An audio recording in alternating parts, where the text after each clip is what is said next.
तो बच्चों मेरा नाम सतीश कुमार है। सर्कुलर मोशन पढ़ रहे हैं हम लोग। दो पार्ट में हमने बांटा था, kinematics and dynamics. Kinematics already पढ़ा हमने, डायनामिक्स में पढ़ा।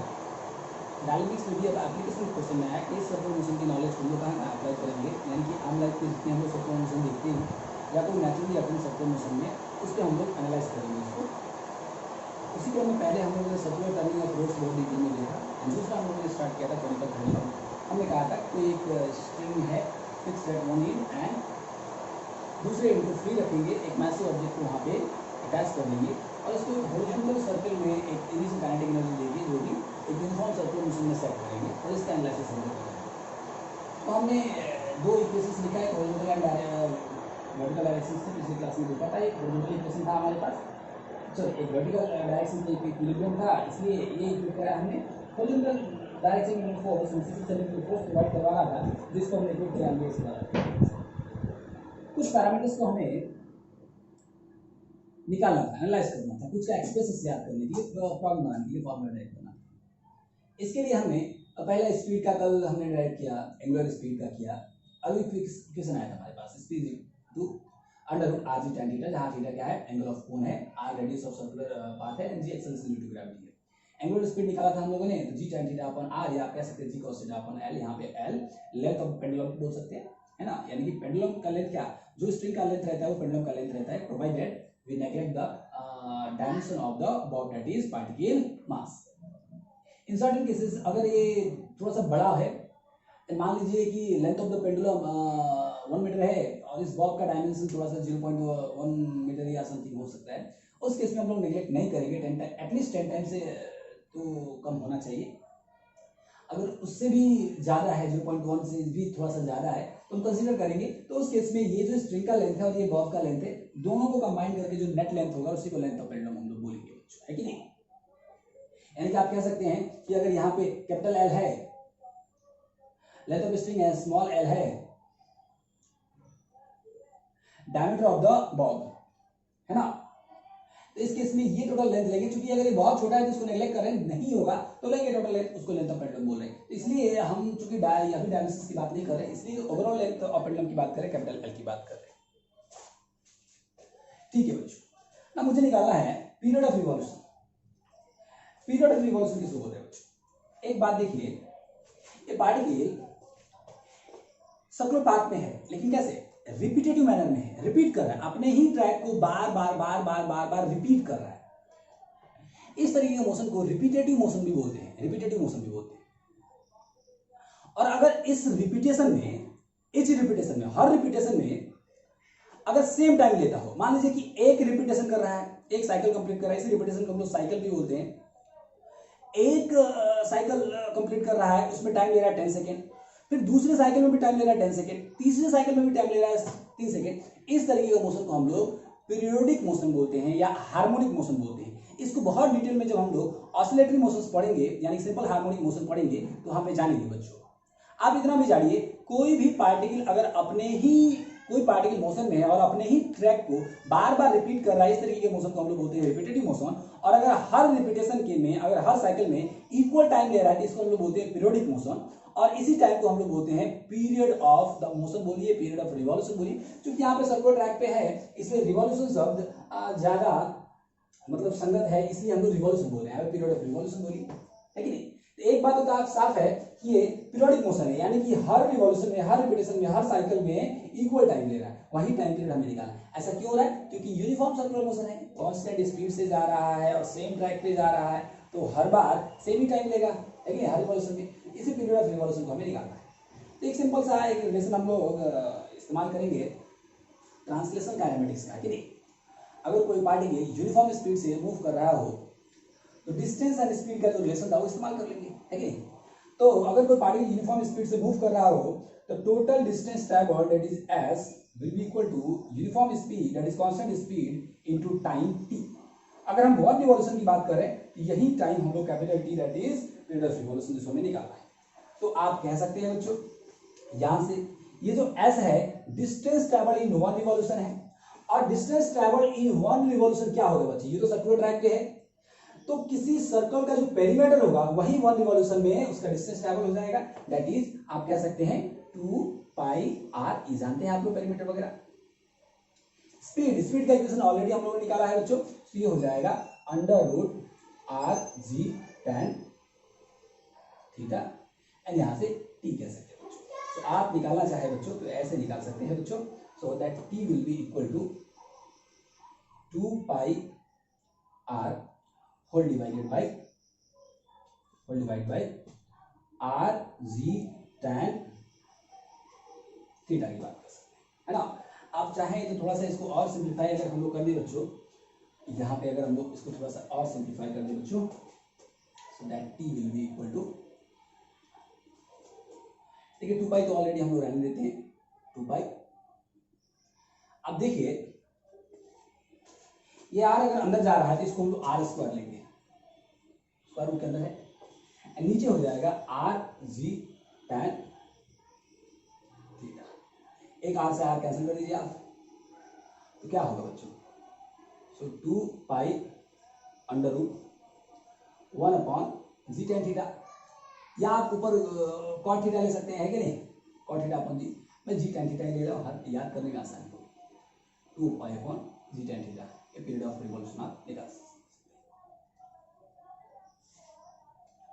यहाँ पे तो आर है ही नहीं बच्चों, और चूंकि आर है ही नहीं इसलिए आर का वैल्यू कहाँ से पकड़े,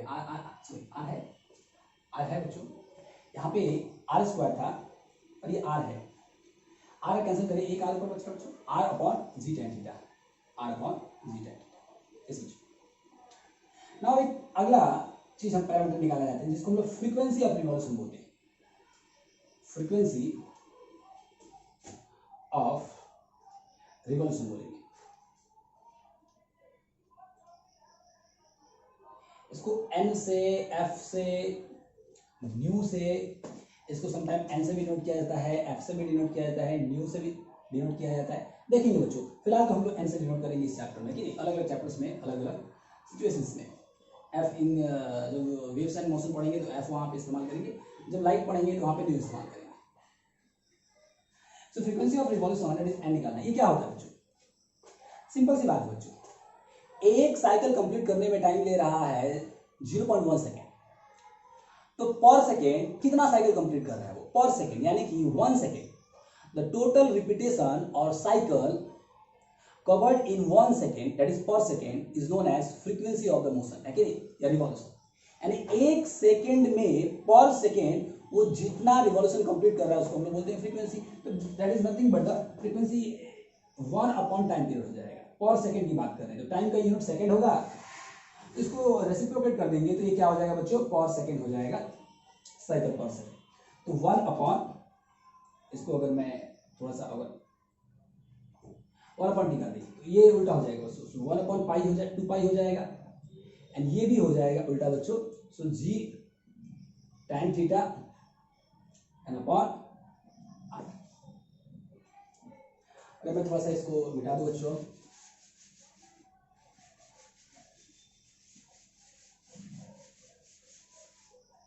इसी चीज को मैं थोड़ा सा यहां से लेके आ रहा हूं बच्चों। तो देखिए बच्चों, n का इक्वेशन हमारे पास आ गया है already, 1 upon 2 pi under root जी tan थीटा अपॉन आर। याद रखिए इसको, कुछ दिक्कत नहीं है, थोड़ा सा और सिंप्लीफाई कर सकते हैं बच्चों। हम सब जानते हैं कि most of the times r नहीं दिया रहता है, सिर्फ एंगल दिया रहता है, तो आर का वैल्यू तो ऑलरेडी हम लोगों ने निकाला है बच्चों, R is equal to L sine theta, इसको पुट कर देंगे, so N will become 1 upon 2 pi under root ji tan theta को क्या लिख सकते हैं बच्चों, sine theta upon cos theta, tan theta को लिख सकते हैं बच्चों sine theta upon cos theta, and यहाँ पे आर को लिख सकते हैं बच्चों एल साइन थीटा। अब देखिए बच्चों, ये साइन थीटा कैंसिल हो जाएगा, है ना, तो यहाँ पे जो हमें एक्सप्रेशन मिल जाएगा that n will be 1 upon 2 pi, ऐसे ही है ना, जी tan थीटा ऊपर चला गया tan थीटा, है ना, यहाँ पे जो एक्सप्रेशन मिल जाएगा 2 पाई इंटू जी तो ऊपर रह जाएगा नीचे एल हो जाएगा एंड क्या बच जाएगा बच्चों, सो कॉस थीटा। तो ऐसे भी आ सकते हैं जी अपन एल कॉस थीटा याद रखिए, या आप जी टेन थीटा अपन आर याद रखिए। इन दोनों ही कंडीशन में आप याद रख सकते हैं, प्रॉब्लम सॉल्व होंगे। बस याद रहे आर कैसे निकालते हैं हम लोग, टेक्निक को पाइथागोरस से हम लोग निकाल लेंगे। R is equal to L sine theta और H is equal to L cos theta. ये एक्सप्रेशन आपको याद रखनी है। अभी तक हमने देखा स्पीड, एंगुलर स्पीड का, frequency of revolution and time of revolution, period of revolution, ठीक है। एक और एक्सप्रेशन आप लोग थोड़ा सा याद रखते हैं, कभी कभी टेंशन फोर्स भी पूछ देता है कि कितना टेंशन फोर्स डेवलप होगा इन द स्ट्रिंग। कारण ये है कि स्ट्रिंग की अपनी कैपेबिलिटी भी होती है। तो मान लीजिए कि ऐसा नहीं है कि कोई पेंडुलम आपको मिल गया, तो बच्चों पेंडुलम एंगल सेट करके तो नहीं मिलता है, लेंथ ऑफ पेंडुलम होगा, एंगल तो हम अपने से सेट करते हैं, अपने इस्तेमाल के अपने एप्लीकेशन के आधार पर उसको तय करते हैं। तो ऐसा नहीं है कि हर पेंडुलम का एंगल आप जितना चाहें 90 डिग्री तक आप घुमा सकते हैं, ऐसा पॉसिबल नहीं है बच्चों, है कि नहीं। क्यों? क्योंकि हर स्ट्रिंग का एक लिमिटेशन है, जैसे ही एंगल बढ़ेगा वैसे वैसे आपका टेंशन भी की बढ़ने की भी संभावना होगी। तो उसका भी एक्सप्रेशन देखते हैं बच्चों कि टेंशन कैसे डिपेंड कर रहा है कि नहीं, एंगल पर डिपेंड कर रहा है कि नहीं कर रहा है, ये भी देखेंगे हम लोग, कर रहा है तो कितना कर रहा है। तो टेंशन के लिए भी एक एक्सप्रेशन निकालेंगे हम लोग। तो यहाँ पे मैं मिटा रहा हूँ,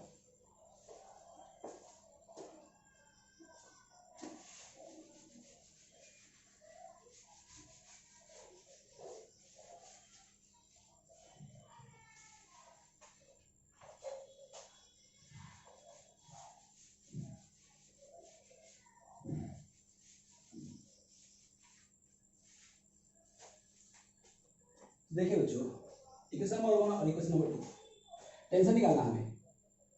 एक काम करते हैं, दोनों को स्क्वायर करके ऐड कर देते हैं। सो 5 tension,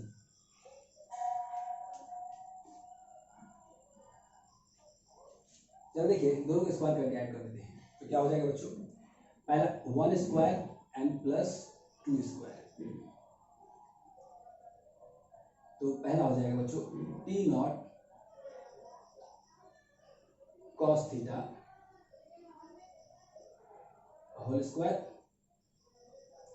plus T not sine theta का whole square will be equal to M G का whole square and plus M V square upon are का। अब इसको सिंप्लीफाई करेंगे थोड़ा सा, तो देखेंगे बच्चों यहाँ पे टी नॉट स्क्वायर और यहाँ पे भी टी नॉट स्क्वायर कॉमन हो जाएगा, so that is t not square. अंदर क्या बच जाएगा बच्चों, so cos square theta and plus sine square theta. आप देखिए यहाँ पे भी एम स्क्वायर और एम स्क्वायर दोनों में बाहर ले सकते हैं बच्चों। So m square under root क्या बच जाएगा, so g square plus v square upon are का होल स्क्वायर। अब देखिए बच्चों ये cos square theta plus sin square theta एक तो सिंपल ट्रिग्नोमेट्रिक आइडेंटिटी है कि नहीं, इसका वैल्यू 1 हो जाएगा, है ना। तो हमारे पास बच जाएगा बच्चों, so t not square will be equal to m square into g square plus v square upon r whole square. अब चाहे तो टी नॉट हम लोग यहाँ से निकालेंगे बच्चों, so that T naught will be equal to square root में जाएगा तो ये एम आ जाएगा बच्चों, ठीक है, और under root g square plus v square upon are का होल स्क्वायर। आप चाहे तो वी का वैल्यू पुट कर सकते हैं यहाँ पे बच्चों। तो अगर आप वी का वैल्यू पुट कर देंगे यहाँ पे, इसको भी इस्तेमाल याद रखिए, या आप चाहे तो वी का वैल्यू पुट कर देंगे, that is g square plus v का वैल्यू हम लोगों ने निकाला था बच्चों under root are g tan theta, under root are g tan theta. अगर आप इसको पुट करेंगे तो क्या हो जाएगा, वी स्क्वायर है r square g square tan square theta, tan square theta and अपन क्या हो जाएगा बच्चों, सो आर का होल स्क्वायर बच्चों, ये हो जाएगा बच्चों। यहाँ वी स्क्वायर है तो v sorry under root are g tan theta बच्चों, तो स्क्वायर करने की जरूरत ही नहीं है, तो ये स्क्वायर रूट हट जाएगा आर जी टेन थीटा। आप चाहे तो यहाँ से आर आर कैंसिल कर सकते हैं, हमारे पास क्या बचेगा बच्चों, देखते हैं यहाँ पे देखिए बच्चों, ये आर वी स्क्वायर बना है, तो आर आपका कैंसिल बच जाएगा, यहाँ पे बच जाएगा जी टैन थीटा। तो आप ये भी देख रहे हैं यहाँ पे जब ये स्क्वायर होगा यानी कि T naught will be equal to m under root g square plus, ये देखिए बच्चों, ये स्क्वायर होगा तो g square tan square theta हो जाएगा, g square tan square theta हो जाएगा बच्चों। अब देखिए बच्चों, यहाँ जी स्क्वायर से जी बाहर ले सकते हैं, एम जी क्या बच जाएगा under root one plus tan square theta. इसको और सिंप्लीफाई कर देंगे तो ये भी एक सिंपल सा ट्रिग्नोमेट्रिक आइडेंटिटी है बच्चों, one plus tan square theta will be equal to sec square theta. Square root से बाहर होगा तो ये सेक थीटा बन जाएगा बच्चों। आप यानी कि mg अपॉन नीचे कॉस थीटा ले सकते हैं या mg सेक थीटा ले सकते हैं। आप इस टेंशन के एक्सप्रेशन को भी आपको याद रखना है। तो अभी तक हम लोगों ने बच्चों कॉनिकल पेंडुलम देखा, हमने कि एक स्ट्रिंग है, एक एक एंड फिक्स्ड है, एक रिजिड सपोर्ट पे, दूसरा एंड फ्री है टू मूव, और वहाँ पे एक पार्टिकल हम लोग अटैच कर देते हैं, एक मैसिव पार्टिकल अटैच कर देते हैं जिसको हम लोग हॉरिजॉन्टल मोशन देते हैं डिफरेंट पर्पसेस के लिए। इसी सिचुएशन को और इसी सिस्टम को हम लोग कॉनिकल पेंडुलम हमने कहा। एंड कॉनिकल पेंडुलम में जो मोशन रहता है वो हॉरिजॉन्टल सर्कुलर ट्रैक पे रहता है, और इसलिए हमने सर्कुलर मोशन में उसको पढ़ा। Given circular motion, given semi vertical angle, जिस एंगल पे उसको मूव कराना है, एंड गिवन आप कह सकते हैं given semi vertical angle and given length of the pendulum, ये दो चीजें दिया रहेगा तो अलग अलग चीज हम लोग निकाल सकते हैं कि किस स्पीड से मूव कर सकता है, क्या एंगुलर स्पीड होगा, क्या उसका पीरियड ऑफ रिवॉल्यूशन होगा, फ्रीक्वेंसी ऑफ रिवॉल्यूशन होगा, एंड टेंशन फोर्स कितना डेवलप होगा स्ट्रिंग पे अलग अलग एंगल ऑफ कोन के लिए, एंगल ऑफ कॉनिकल पेंडुलम के लिए। और ये एक्सप्रेशन आपको याद रखना है प्रॉब्लम बनाने के लिए बच्चों। सो आज की क्लास में इतना ही। Thank you very much.